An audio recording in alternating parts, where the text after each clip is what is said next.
ॐ क्लीं ऐं श्री कालिकाय नमः।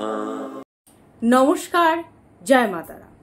অতিরিক্ত আর্থিক সমস্যার মধ্যে জড়িয়ে পড়েছেন, কোনোভাবেই কোনো গতি পাচ্ছেন না। মন্ত্রটি যদি কানে শোনেন তাতেই কিন্তু উপকৃত হবেন। ॐ क्लीं ऐं श्री कालिकाय नमः।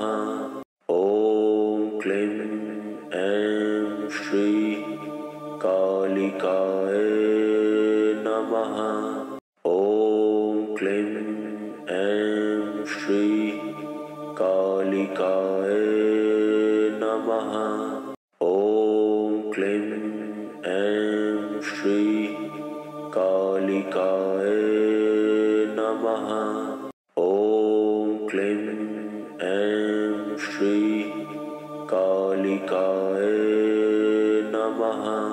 ॐ क्लीं ऐं श्री कालिकाय नमः।